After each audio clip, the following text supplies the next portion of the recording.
आज आपण वरून कुरकुरीत आतून सॉफ्ट असे मस्त गुबगुबीत साबुदाणा वडे कसे बनवायचे ते पाहणार आहोत. परफेक्ट प्रमाणात हे साबुदाणे वडे बनवणार आहोत. चॅनलवर जर माझ्या नवीन असाल, अजूनही चॅनलला सबस्क्राईब केलं नसेल तर प्लीज माझ्या चॅनलला सबस्क्राईब करून घंटीचं बेल बटन नक्की प्रेस करा. चला तर रेसिपीला सुरुवात करूयात. आपला साबुदाणा वडा मस्त असा परफेक्ट बनण्यासाठी साबुदाणा कसा भिजवायचा ते पाहू. त्यासाठी मी इथे काय केलंय, एक वाटी म्हणजे 200 ग्राम साबुदाणा घेतला आहे. घेतलेला साबुदाणा एका बाउलमध्ये काढून घेऊ. भरपूर सारं पाणी घालून हलक्या हाताने हा साबुदाणा आपल्याला धुवून घ्यायचा आहे. साबुदाणे वडे बनवताना साबुदाणा जास्त वेळेस धुवून घेऊ नका, एकच वेळेस साबुदाणा धुवून घ्यायचा आहे. असं केलं म्हणजे साबुदाण्यामधलं थोडंसं स्टार्च राहतं, त्यामुळे आपले वडे तळताना फुटत नाहीत. त्यामुळे ही महत्त्वाची अशी टीप तुम्ही नक्की लक्षात ठेवा. साबुदाणा धुवून झाल्यावरती आता आपल्याला ह्यामध्ये ज्या वाटीने आपण साबुदाणा घेतला होता ना, त्याच वाटीने एक वाटी पाणी घालून झाकण ठेवून रात्रभरासाठी साबुदाणा भिजवून घ्यायचा आहे. सकाळी तुम्ही बघू शकताय मस्त असा मोकळा सुटसुटीत तरी देखील मऊसूत असा इथे आपला हा साबुदाणा भिजवून तयार आहे. साबुदाणे वडे बनवताना जर तुम्ही ह्या पद्धतीने साबुदाणा भिजवला तर साबुदाणे वडे तळताना कधीच तुमचे तेलामध्ये साबुदाणे वडे फुटणार नाहीत. आता आपण हा भिजवलेला साबुदाणा एका थाळीमध्ये काढून घेऊ. ह्यामध्ये मी आता घालणार आहे एक वाटी जाडसर दाण्याचा कूट. वजनी म्हणाल तर 100 ग्राम हा कूट आहे. आता मी ह्यामध्ये उपवासाचं सेंदव मीठ घालणार आहे. जर तुम्ही उपवासाला जिरे आणि कोथिंबीर खात असाल तर ते सुद्धा घालू शकता. 3 ते 4 हिरव्या मिरच्या जाडसर कुटून घातल्या आहेत. आता आपल्याला ह्यामध्ये मिडियम साईजचे 2 बटाटे उकडून सोलून हाताने स्मॅश करून घालायचे आहेत. हे सुद्धा वजनी म्हणाल तर 200 ग्रामच आहेत. आता आपण हे बटाटे हाताने स्मॅश करून घालणार आहोत, कारण साबुदाणे वडे खाताना मस्त असे चंक्स दाताखाली लागतात. बटाटे हाताने स्मॅश करून झाल्यावरती आता आपण हा साबुदाणा छानपैकी असा मळून घेणार आहोत. साबुदाण्यामध्ये आपण थोडंसं स्टार्च ठेवलं होतं, पण तरीसुद्धा काय होतं की बऱ्याच जणांचा साबुदाणा वडा फुटतो. तर एक टिप तुम्ही नक्की लक्षात ठेवा, 2 ते 3 मिनटं हे मिश्रण छानपैकी असं मळून घ्यायचं. त्यामुळे साबुदाणा वडा कधीच तुमचा फुटणार नाही. तुम्ही बघू शकताय इथे आपला ह्या मिश्रणाचा गोळा बनवून तयार आहे. आता आपण हाताला पाणी लावून मिडियम साईजचा गोळा काढून वडा बनवून घेणार आहोत.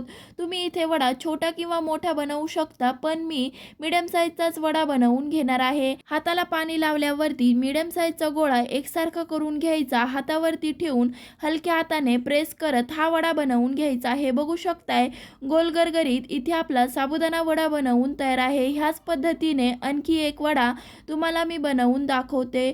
तुम्हाला ही रेसिपी कशी वाटली कमेंट करून सांगायला विसरू नका. आणखी कोणत्या रेसिपीज तुम्हाला माझ्या चॅनलवर पाहायला आवडतील त्यासुद्धा मला नक्कीच सांगा.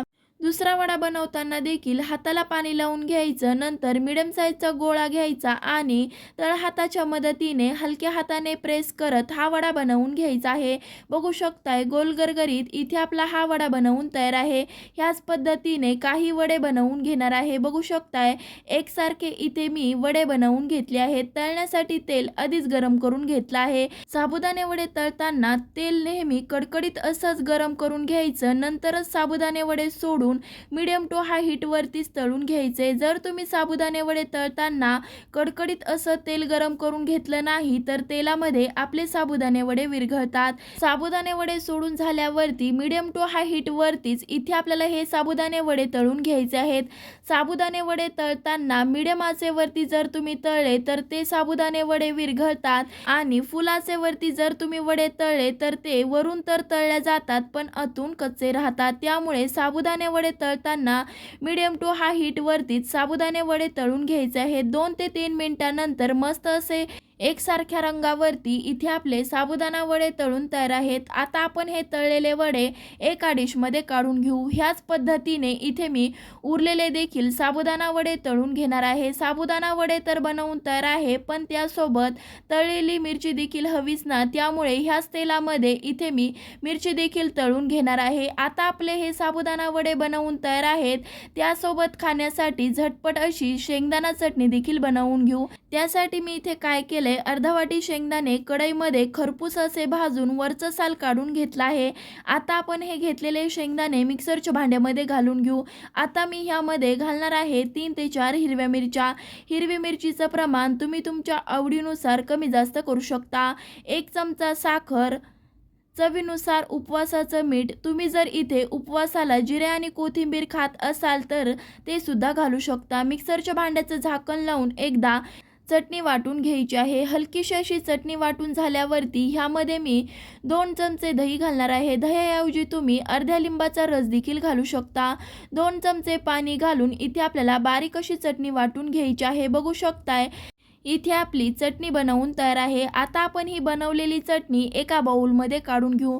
मला ही चटणी थोडीशी घट्ट वाटत आहे, त्यामुळे इथे मी मिक्सरच्याच भांड्यामध्ये अर्धा ग्लास पाणी घालून एकदा फिरवून हे पाणी ह्या चटणीमध्ये घालून मिक्स करून घेणार आहे. जर तुम्ही ही चटणी एकदा बनवली ना तर साबुदाणा वड्यासोबत नेहमीच ही चटणी बनवाल. ही चटणी तुम्ही उपवासाच्या डोस्याबरोबर किंवा अप्प्याबरोबर देखील खाऊ शकता. बघू शकताय मस्त अशी इथे आपली चटपटीत अशी साबुदाणा वड्यासोबत चटणी देखील बनवून तयार आहे. साबुदाणे वडे बनवून तयार आहे, चटणी देखील बनवून तयार आहे. तर वाट कसली बघतायत, आजच ही रेसिपी नक्कीच ट्राय करा. हे साबुदाणे वडे अजिबातच तेलकट होत नाहीत, वरून मस्त कुरकुरीत आतून सॉफ्ट असे गुबगुबीत साबुदाणे वडे बनवून तयार होतात. तर वाट कसली बघतायत, ही रेसिपी ट्राय करा आणि हो तुमच्या मित्रमैत्रिणीबरोबर नक्की शेअर करा. पुन्हा भेटूयात एका नवीन रेसिपीसह. तोपर्यंत धन्यवाद.